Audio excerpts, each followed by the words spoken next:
Okay, good afternoon, everyone, and welcome to the launch of our 2021 Royal Liverpool Philharmonic Orchestra concert season. I think I can safely say that this is a launch like no other that we've done before.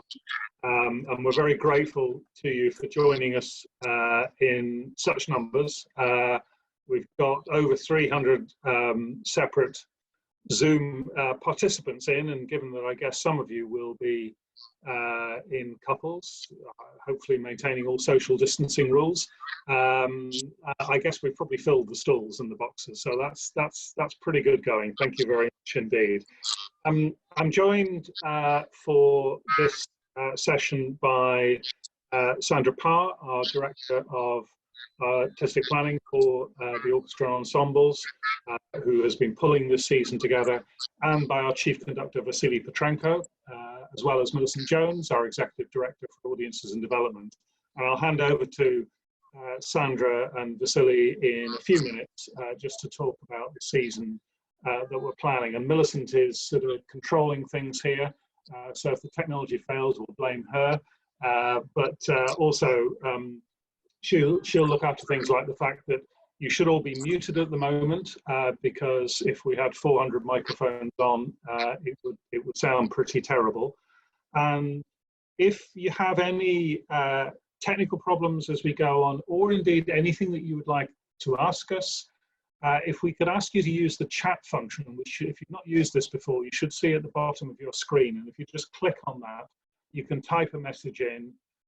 Millicent will pick that up and we'll feed that through to the appropriate one of us to answer at the end of the session. So please just fire those in at any point as we go through. And as I say, at the end, we'll try and pick up as many of those as we can. If we can't get to all of them, or if there's something very specific, then we'll deal with that in an email after the event.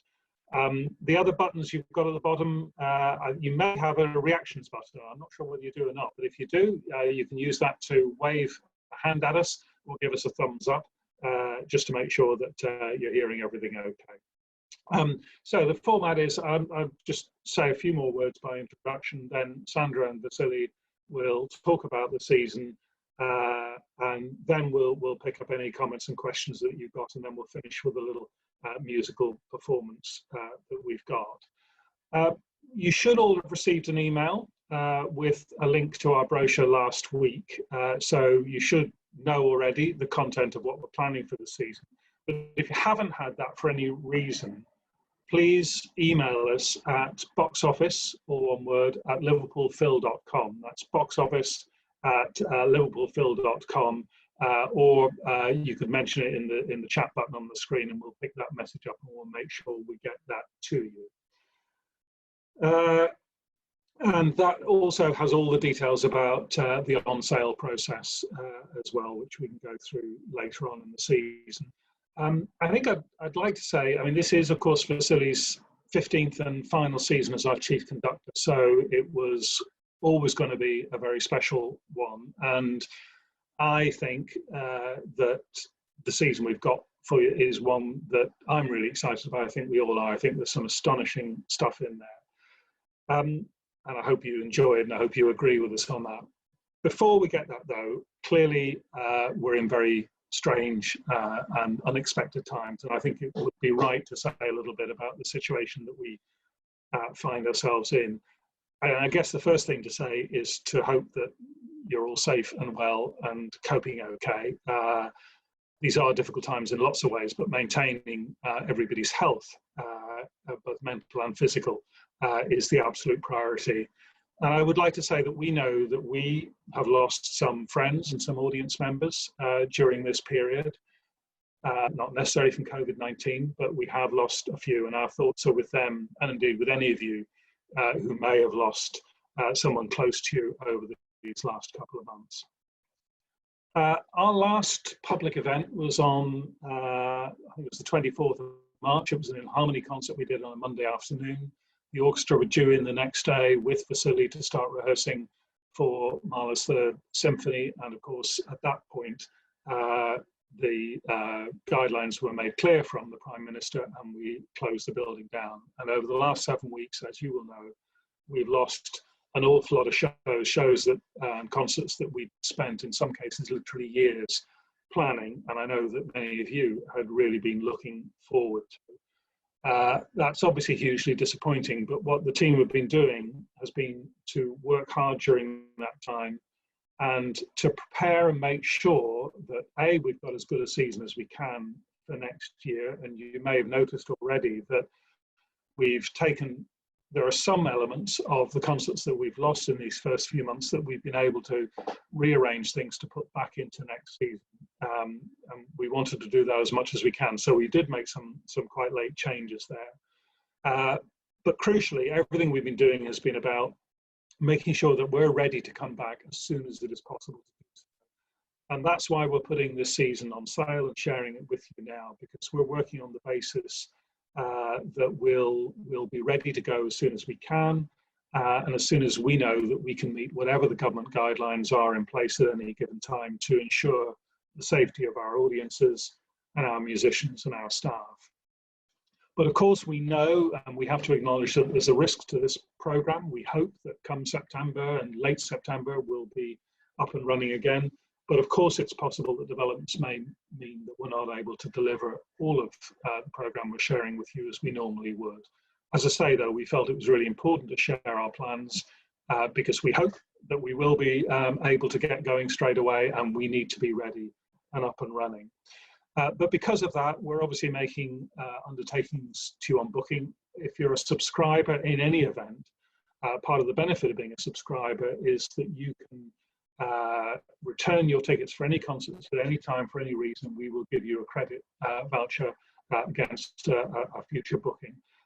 Similarly, we will not be processing any credit card sales until August or direct debit sales until September, and certainly hopefully by then we'll have a much clearer idea about where we're going. So I hope that gives people some confidence that you can pick out the things that you really want to see in the season and book with them, knowing that we will obviously look after you whatever the eventuality is. And of course we're also, I should say, exploring plan B options, so that if there's any of this programme we can't deliver, we'll consider whether there are other concerts or other settings that we can do things in for you, either digitally or indeed in the flesh. And obviously that will depend on the situation at any given time, but we'll keep you informed throughout as things change. Whatever the circumstances, we're determined to make Vasily's final season as our chief conductor a very special one and one to remember, and I'm quite sure it will be that. Just before we get into that, I'd like to extend a few thank yous. Arts Council England and Liverpool City Council are, as you all know, are major funders and supporters. And I must say that just in the last couple of months, they've both been fantastic in making sure that we've got everything that we need to be able to continue to operate. So I'd particularly like to thank them. I'd like to thank our principal partners, Liverpool John Moores University, and our premier sponsors, Hill Dickinson and Investec Wealth and Investment, for their continued support. All three of them have been involved with us for many years and are part of this next season. There are many other sponsors, donors and partners, and they're all credited in the season brochure. And again, it's terrific to have such support from so many national and local bodies. And as ever, thanks to you for your support, and a special thanks, if I may, to those of you who've donated the value of your tickets for concerts that we've cancelled this spring. We've had something like £100,000 worth of donations, ticket purchases that were turned into donations from you. And in these very challenging times, when of course we've lost most of our income, that is incredibly valuable. So thank you so much for that support. And I hope that we can repay it with the season that we're offering next year. And if I may, if you'll indulge me, I'd also like to take this opportunity to thank all the Royal Liverpool Philharmonic company for how they've responded in these last 7 weeks. It is 7 weeks like none of us have seen before. And whether that's Vasily, Millicent, Sandra, the musicians, the front of house staff, the management team, everybody in the organisation, and in particular the team who've worked so hard to, as I say, to review and reshape this season, get us ready for this launch this week in, as I say, unusual circumstances. Thanks very much, guys. It's been a really fantastic piece of work. But we're here to talk about what is, as I say, I think a really brilliant season. I'd like to hand over now to Sandra, our Director of Artistic Planning, who's been working hard with colleagues to put the finishing touches to the season, dealing with all the changes, all the cancellations over the last couple of months, and the rescheduling that we've done. A huge amount of work had to go into that, whilst also preparing this season. But I'll hand over to Sandra now to take you through it a bit with Silly. Sandra. Hello, and thank you very much for joining us. It's fantastic to see you all. Not see you all, but it's really good to be in touch with you all and know that you're really supporting us out there. Yes, it's been challenging. Fortunate and part of a great team who believe that there are only solutions, no problems, just solutions. And we have been reshaping as we go along, but we do have indeed a season that we really want to present to you. But we do accept, as Michael says, that we may have to make a few tweaks on the way, but we'll deal with those as and when they come. Just to go through the season a little bit, I thought I'd pick out a few pointers in the season for you. The first one is, I usually get asked at a season launch, which is my favourite concert or what artist am I looking forward to? And it's, so I start off with this. At the very beginning of the season, we have, of course, Vasily opening the season with Mauro Fujita, who I'll come back to in a moment. But at the end of the season, we have a rather fantastic set of talent coming in the form of Vikingur Olafsson.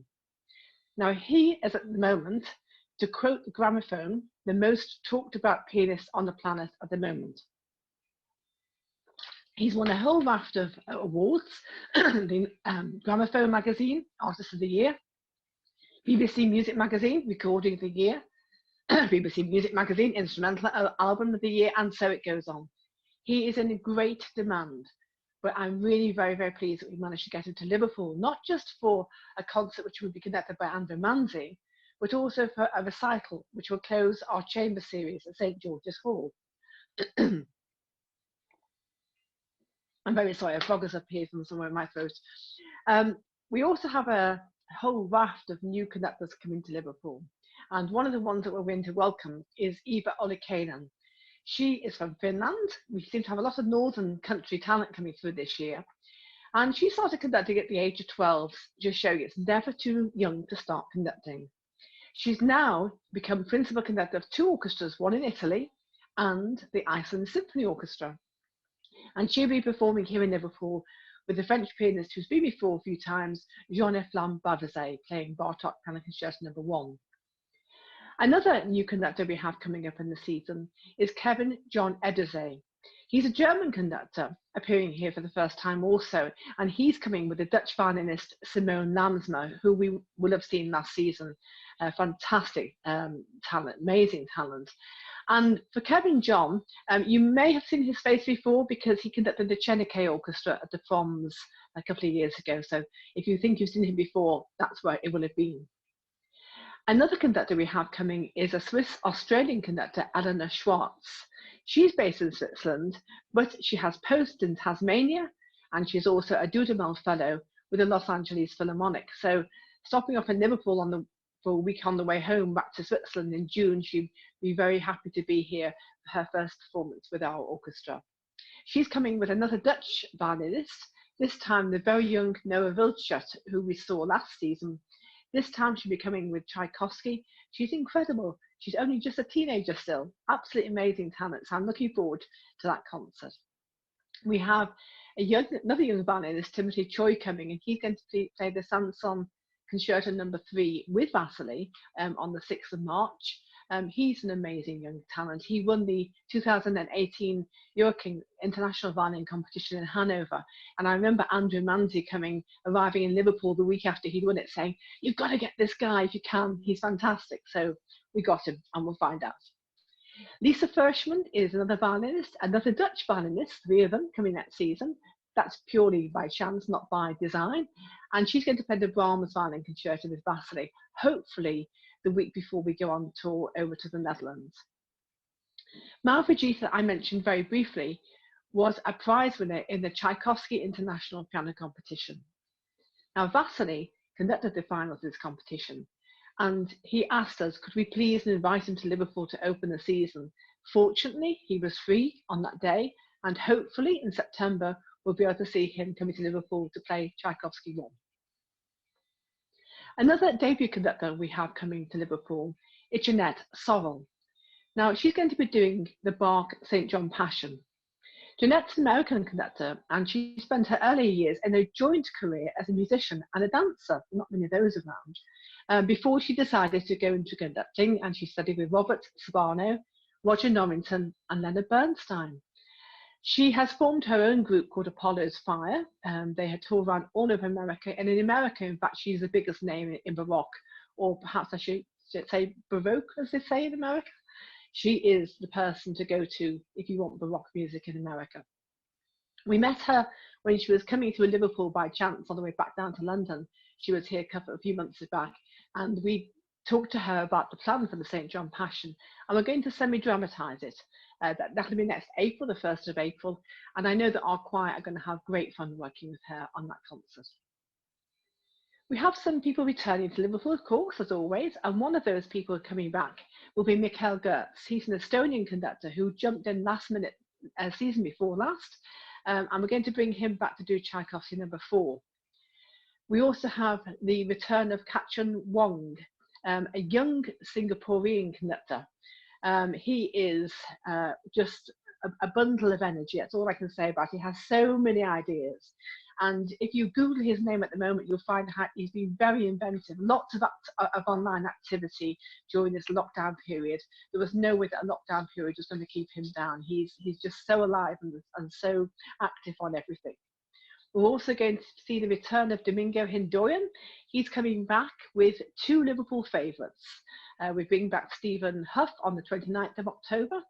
And because we won't see Tasman and the Fortune in July, and you may or may not know that she is going to hang up her concerto gowns and stop doing concertos. It was going to be this summer, but she agreed to extend it right the way through to the end of October. So she will come with him on the 31st of October to give her final concerto concert in Liverpool. And we're going to hear a little bit more from her a little bit later on. Also coming back is Nikolai Schepp-Snyder. He's going to be playing the massive Alpine Symphony. We just hope we can fit it all on the stage. And in the first half, because as you can see, he has a violin there. He's a fabulous violinist. He's going to play the wonderful Bruch violin concerto. Of course, we can't forget our principal guest conductor, Andrew Manzi. Andrew will be coming in the autumn. He'll be bringing some Brahms for us to hear. But I think of special interest is the Messiah that he's going to be conducting in January. Special because usually for the Messiahs, our piccolo and our trombone players get that week off. Not this year. We're going to be doing the Mozart arrangement of Handel's Messiah. And so the instrumentation calls for both of those instruments among 1 or 2 others. So this year they'll be playing for the Messiah, possibly for the first time in their life. I don't know. But Andrew has decided to bring the special arrangement to Liverpool in January. We, as you know, have established a whole series now of having artists in residence. Jennifer Johnston will be finishing off her 2-year arrangement with us by giving a performance of a new work by Athanasia Contu in our Ensemble 1010 concert on the 22nd of October. But we also have some new artists in residence coming up as well. Roderick Williams, I know, is known to our audience. In fact, you can hear him on our Dream of Gerontius recording out there on our radio playlist at the moment. And Roderick will be singing in that last week of Vasily's concerts, as well as giving a recital on the 12th of October. But this is just a start for him because it's going to be a 2-year relationship, and we have some exciting plans with him, but more of those in a few months' time. Handing over the baton as young artist in residence from her brother, Isata will be taking on that mantle and joining us for 2 years as our young artist in residence, starting off with a recital on the 4th of November, and then at the end of the season playing the Mendelssohn G minor concerto. We have, for the first time, a pair of artists in residence who are not just going to be working with the orchestra, but they're also known for their work that they do in the music room and on the stage with and without the orchestra. They will give a chamber recital on the 24th of April, but they're also going to be working with other groups within the company. So very exciting artists in residence I feel we have coming up. Over the season, of course, we celebrate the music of certain composers in focus, and next season we have the centenary of Piazzolla. Now, you may or may not know his music, but it's become very popular recently since the Liber Tango hit all the charts. And we're going to have a special centenary concert on the 6th of February, conducted by Clark Rundell, and special because the pianist who will be featured in that concert is Pablo Ziegler, and he was actually the pianist that Piazzolla worked with. So a bit of a legend coming to Liverpool there. Danny Howard is already known to our audience. She's already written 2 pieces for our orchestra previously, and she always wanted to write a trombone concerto. So of course we had the conversation, said, well, why not do it in Liverpool? So we will have the world premiere of her trombone concerto coming up with Peter Moore, a previous BBC Young Musician of the Year, and that will be conducted by Ben Glassberg. So very exciting to have that trombone concerto. We have a UK premiere of a concerto by Nico Muhly, American composer, and that's going to be brought to us by the, well, what can I say, the really exciting the Beck sisters. They light up a platform, they light up the rehearsals, and it'll be a fantastic concert just to watch them at work together. But to hear this new work, they're going to be doing that, and also a different concerto on the Sunday when they're here, when they play Mendelssohn. So that's just 2 of the new works that we have coming up next season. Also in our season, of course, it wouldn't be complete if we didn't have our family concerts. We ensure that we work in a way that we embrace the whole of our family of audience, from the very youngest to slightly older. And one of the things that we do with the orchestra we enjoy doing is film with live orchestra. And we will be in the early part of the season presenting 2 films of the Julia Donaldson books, which I know a lot of grandparents will have read to their children, Room on the Broom and Stickman. And then around New Year, come on, bring the family for a treat. We're going to be doing Mary Poppins. Can you imagine Julie Andrews singing with the RLPO? So that's a great opportunity to get out, hopefully, and celebrate the new year. And finally, of course, there has to be one big personality in the orchestra season that we have to focus on. And we just felt that for Bass's last season, it had to be Bryn. Bryn, of course, is no stranger to us here in Liverpool. He loves Liverpool, we love him. And what else should we bring? But of course, wall-to-wall Wagner. So I think it's going to be a really good season. I just hope everything happens. And if it doesn't, I hope we can keep rescheduling until we have to find an option to have everything happening. I think it'll be great fun. But now what I must move over to is to welcome my colleague Vasily. He's hiding there somewhere on the screen. We have quite a busy season for him because obviously it's his 15th year. Lots has been going on in his life. We've got him doing a whole range of things, even conducting our youth orchestra. Liverpool Philharmonic Youth Orchestra, previously Merseyside Youth Orchestra, will be celebrating its 70th birthday season, which is amazing. It's one of the oldest UK youth orchestras we have, and Vasily will actually be conducting part of one of their concerts. Now, before we go any further, let's do it. There's an elephant in the room. Everyone's going to ask. Come on, Vasily, tell us about the beard. Hello, everyone. I hope everyone is safe and healthy in those difficult times. Beard, yeah. Once the concert life stopped everywhere, I decided to grow a beard until the moment when I will be back on stage conducting orchestra. So it well may be that I will put it in my pants later on. It well may be that I will look like a patriarch, so you will need a special hat. We will see how far it will grow. I hope that soon I will be shaved and clean, but only time will show. Well, during the season coming up, we have a whole thread of VP signature repertoire going throughout a lot of your programs, because over the years you've taken us on a fantastic roller coaster of repertoire that we've had from you. We've learnt to love Elgar Symphony, we've got Elgar Symphony number 1, we've got Prokofiev 5, we've got Shostakovich 10. It wouldn't be complete without hearing Shostakovich 10 twice next year. We have Tchaikovsky's Manfred Symphony, we have Rachmaninoff's Symphonic Dances, all these things you've done with us, and we love doing with you. And of course, Mussorgsky's Pictures at an Exhibition, which of course will feature one of the famous bells, of course, in the Great Gate of Kiev. But what I want to know is, how on earth did you come to a decision about what to include in that last week of concerts in July 21?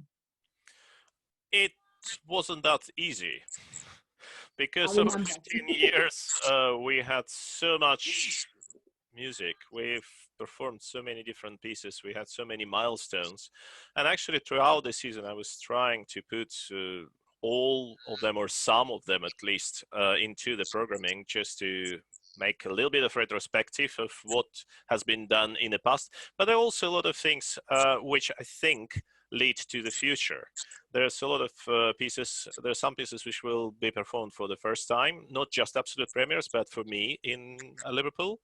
There are some pieces which are constant hits. There are some collaborations which you know for years. There's even Dream Team coming. There's many of the very exciting soloists. And then there are some pieces from this season which we couldn't perform, including some of the Mahler symphonies. So for me to program all that and to see it as a package, it's almost quintessence of what has been done over the past 15 years, and also with the links to the future projects. It was a long process, but very exciting and very pleasant process. Now, one of the pieces I know that has made it into your final fortnight, as it were, is a choral piece by Zemlinsky. And last year, of course, we recorded the Mermaid by Zemlinsky, which will be coming out in spring 21, hopefully. It's his 150th anniversary in 2021, so of course we had to mark it. But we've also got some other Zemlinsky earlier in our season. What is it about that musical style that you particularly like in his music? I think Zemlinsky is very underrated composer and conductor. He was one of the greatest of this great Vienna school. He was a friend and colleague of Mahler, and then the thing happened between them, between Alma Schindler, who's supposed to be Zemlinsky, but in the last moment she became Alma Mahler. And that led into a very different situation in life of both. I think that maybe if Alma would marry Zemlinsky instead of Mahler, maybe we will have more symphonies written by Zemlinsky than by Mahler. Her role as an orchestrator and as a supporter for Mahler is unprecedented, I think, for almost all the composers, or any of the composers. But they still being friends. And as a fact, Zemlinsky conducted a first posthumous concert of Mahler with Das Lied von der Erde in Vienna. So his music take its roots from Strauss, Richard Strauss, from Mahler, from all this Finnish tradition, but it also breached into the 20th century. It breached into the music of Korngold, into the cinema music, into the films music later on. This is a style which adopts, I think, both of the elements of the great knowledge, the elements of the great symphonism, and also elements of the melodic and entertaining style. And his pieces are less known than they deserve to. So I'm trying to bring his heritage back and to bring this music to you. We have over the years been teasing our audiences, if you like, with a few composer names that perhaps they didn't know at first. And one of those was Hindemith. And we found that the more we did, people started to ask, can we have more Hindemith? And next season, we are planning to put Metamorphosis on the theme of Weber into the program. Can you tell me why you wanted that particular piece of Hindemith in this season? Hindemith is one of the greatest neoclassical composers and one of the greatest orchestrators. And his ability to take a theme, in that case by Weber, and transform it into something very different, but into also very, very clear message in the different styles, in the different tempos, in the different characters, but very, very recognizable as the initial theme of Weber. It's absolutely incredible. For the orchestra, it's a big fun to play. Everybody has challenge, some percussion section in particular, and everybody should be very, very tight together. Then it sounds incredibly powerful, and it's almost as if you're playing the piece of the 19th or 18th century with some additions of the 20th century modernization. It is great approachable piece. I'm very glad that we will record it as well. And I'm also very glad that this is one of the composers whom I brought to Liverpool to attention of the public. Another one which have been brought the last couple of years is Khachaturian, not just with saber dance, but also with his ballads, with his other music. There are many more. We are so lucky. We have such a huge heritage of the classical music that it's very difficult to choose sometime. Yes, I can vouch for that. I think it was 37 drafts we had of your final fortnight. Yes, it was, but we got there in the end. Sadly, we have lost some of the Mahler cycle that we have planned for the season. Events have overtaken us, of course, and we have tried to reschedule as much as we can. We've managed to get number 5 and number 6 in. We've also got number 9, of course, anyway. But tell me, you were fairly insistent on wanting to make sure we got number 5 and number 6 in somehow into the reschedule. What is it about those 2 particular symphonies that you feel must go into the season? Those are 2 symphonies where Mahler had probably the biggest impact of his intuition or premonition. Number 5, which is a piece starting in quite grief and then it goes into exuberation at the end, was written actually in quite a difficult moment for him. He'd been struggling with his own compositions. He's been struggling as a conductor in Vienna. He's been not in a very easy situation. And then he had written a piece which has this glorious and one of the most uplifting endings in all the history. And then life became better for him. They married with Alma, then he was much more established. There were so many things, so much happiness happened after him. And then at the moment of happiness, he had written number 6, which suddenly had this hammer blow of fate. It has so much tragic moments, almost like all this happiness is either for nothing or it can be stopped or interrupted in any moment. And that actually was just a little bit before the thing started to happen to him. The disease of his daughter, and the daughter passed away, the tensions in the family, Vienna started to reject him, and all the tensions in many ways predicted in number 6 then started to happen in his life. They are very different in their messages. They were ahead of his life, ahead of his own time. And they are probably one of the most brilliantly orchestrated and elaborated by Mahler himself symphonies in all the heritage. So at least we'll perform those 2. I would love to do the rest, which we lost sadly due to the virus. Hopefully, there's many more seasons than 2021. Speaking of championing composers, we also ensure the future generations of composers through the premieres that we give. I think it's quite a brave thing for conductors to say, yes, of course I'll conduct that premiere, because you say that 2 years ahead of it even being written.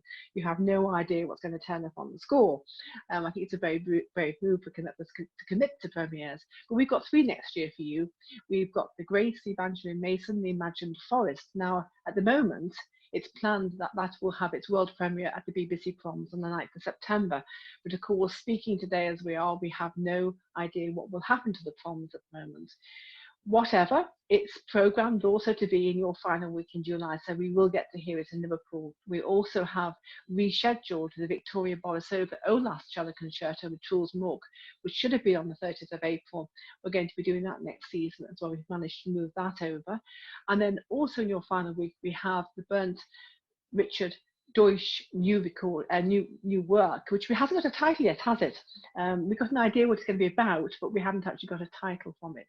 But we do a lot, don't we, in Liverpool to support young composers. Do you ever have any sort of feeling of trepidation before a score arrives?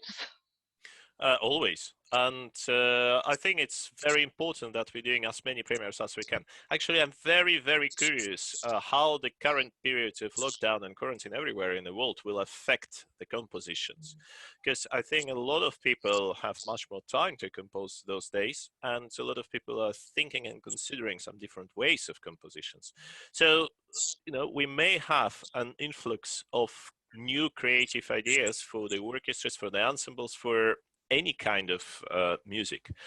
And to me, of course, when the new piece is arriving, you open it up and you don't have recordings, you just reading a new book.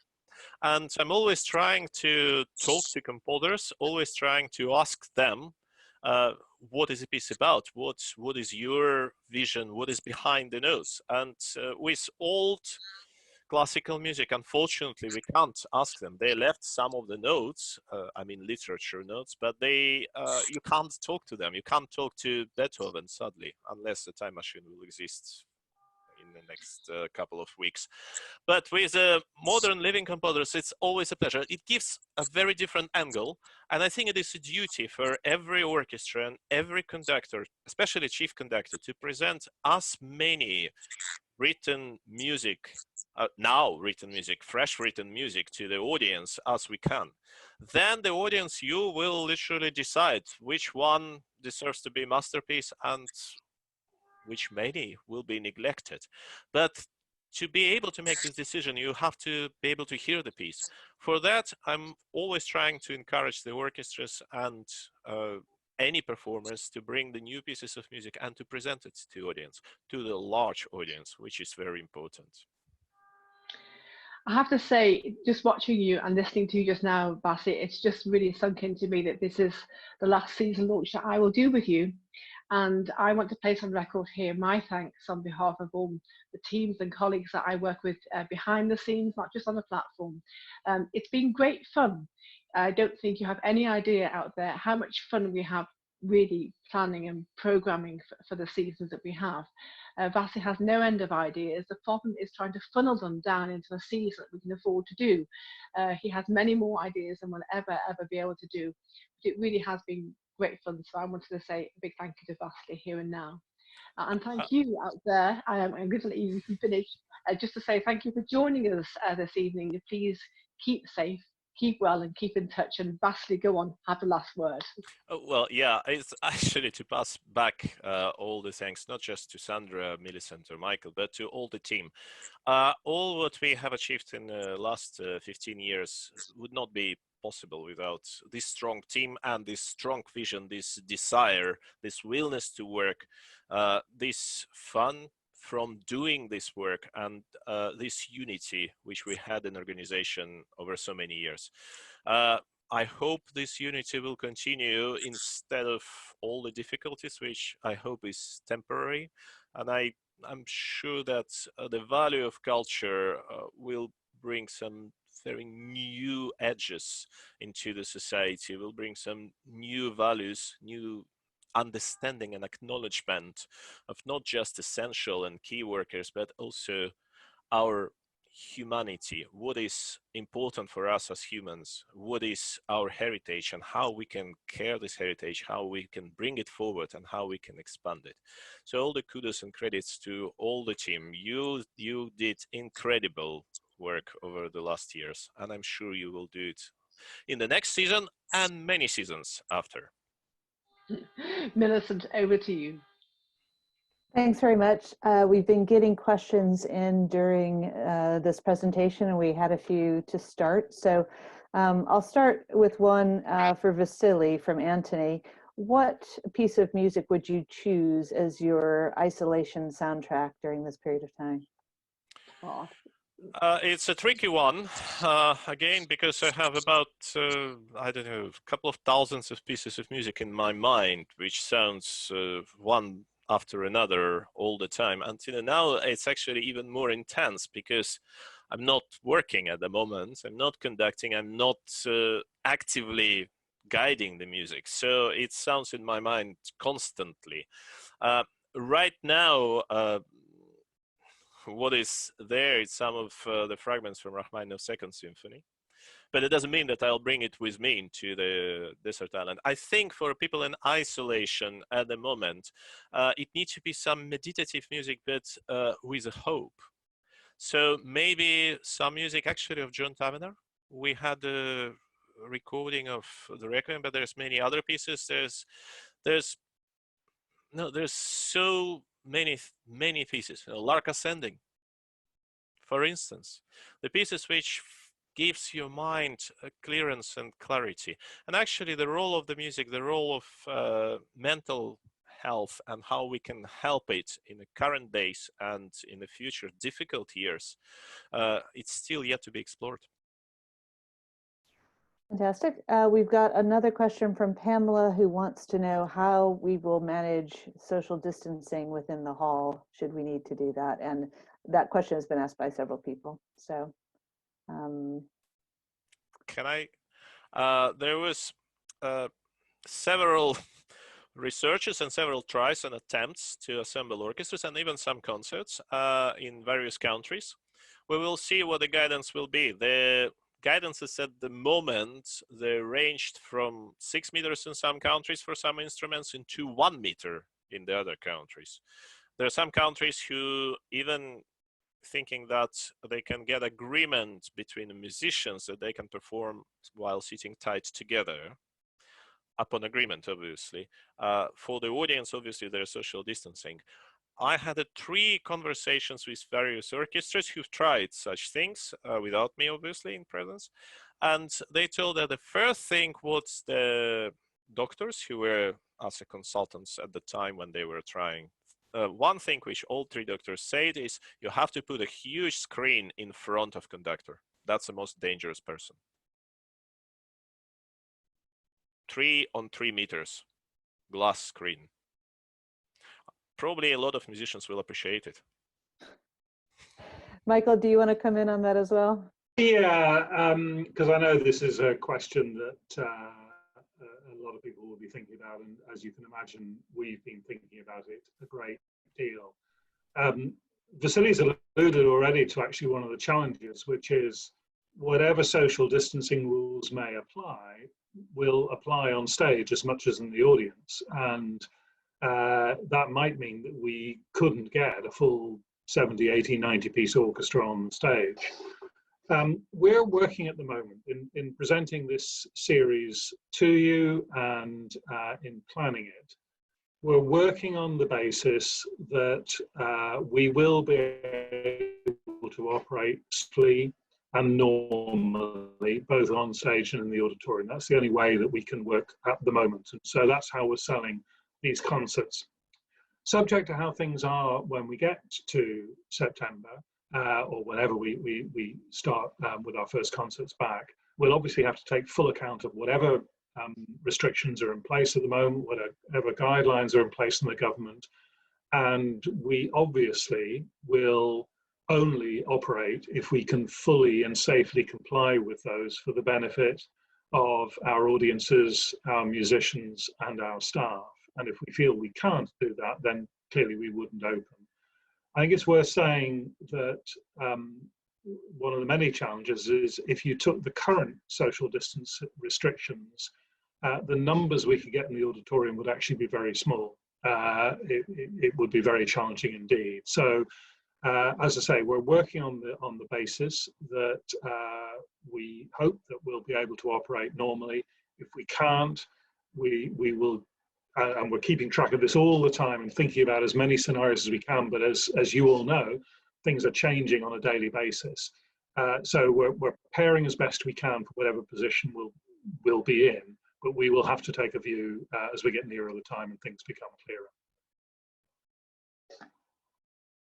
clearer. We've got another question from number 868-8861. How are the orchestral players being looked after, keeping busy and keeping up morale? Shall I take that one as well? Sandra Vasily may want to say something.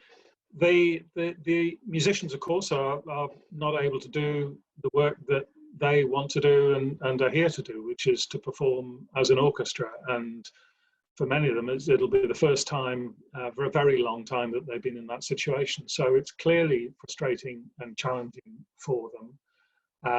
They're all sat at home. They're all practicing very hard and kind of taking this opportunity to focus on their craft in that way.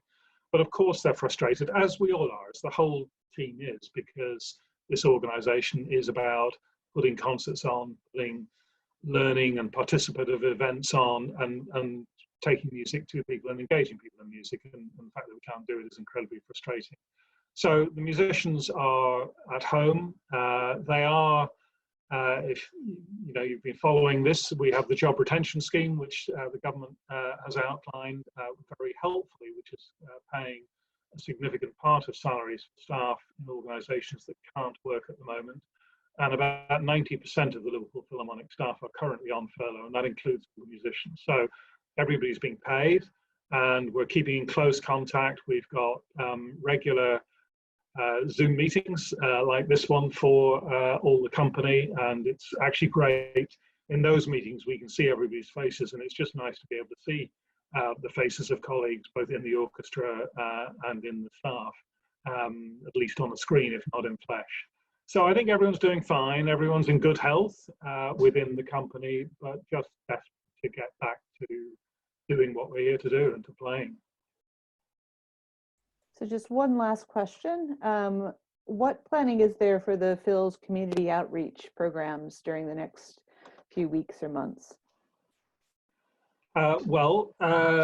It's in the same way that we're planning the orchestra season, and of course our whole non-orchestral concerts. So too, we've got a whole plan for next season of the full range of learning and participation work that we do. So in Harmony in North Liverpool, our work with mental health across the city, our work with our youth company, of course, the youth orchestra, youth choir, young composers, and so on. All of that is on the stocks. Now, clearly, equally, all of that has been suspended, at least in terms of kind of physical in the flesh interaction, just as the orchestra concerts have. However, there is learning work going on right now. We are delivering online materials for our In Harmony young people, for example, to be able to do through their schools. And indeed, we've also just started one-on-one tuition for some of the older In Harmony children as well. And that's going really well, early days, but it's going well. So we're doing what we can digitally, but clearly it's not the full program that we would want it to be. We very much hope that we'll be back and up and running in the autumn again. Fantastic. And just a final treat from violinist Tasman Little, who will be performing in our season in the autumn, I believe. And then we will have final words from Michael. So I'll share that performance with you now. Hello, dear friends and supporters of the Royal Liverpool Philharmonic Orchestra. I'm speaking to you from my home in London, and it's a very strange time for us all. I hope you're all keeping well. What have I been doing with myself during lockdown? Trying to keep busy, trying to keep the music going. I've been doing some online lessons, and I've also been doing some online greeting cards for people who want to send messages of support and love to cherished ones that they can't see. So birthday greetings, anniversaries. If you want one, then do contact me, and I would be very happy to provide one for you. The proceeds are going to the Musicians Charity Help Musicians. So I'd like to play a little piece of Bach for you, something soothing and comforting, I think, at this point in time. I hope you all stay well, and I hope very much to be able to see you in the autumn.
Thank you and stay well. Lovely stuff there from Tasman Little, and we look forward to returning to the hall for the last time. She's been a regular over many years and a wonderful part of the British music scene for a very long time, so it will be fantastic to welcome her back.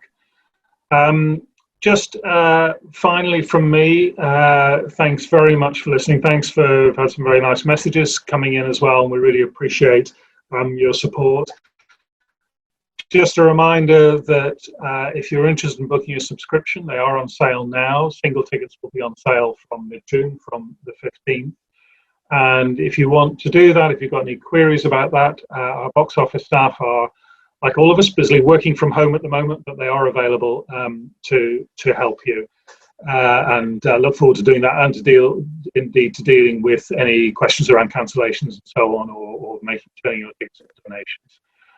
So thank you very much from me. I will just ask my colleagues, first of all Sandra, and then finally Vasily, if they have any final words they want to say. The final word from me is we really, really look forward to seeing you back in the hall very soon indeed. And Sandra, over to you. My big thank you to everyone who supports Liverpool Philharmonic. I wouldn't be here doing this job if it wasn't for Liverpool Philharmonic, having come to the youth orchestra. It's a brilliant organisation. But now more than ever, just to echo the words of my colleague Vasily before, music is and is going to be more and more important to music people's lives than ever before. So enjoy the music while you can. If you're in lockdown, you've got a chance to listen to more music, but please come back and join us in the flesh as soon as you can. And just to add, I hope to see you all soon and live, not through the screens or camera, but in the hall, in a safe distance, but live. This is very important for all of us. We all working day and night, not just on the current programs, but also on the solutions for the future. We hope that all together we can bring it to closure, all the current crisis and all the current situation. We can bring an end to it very soon.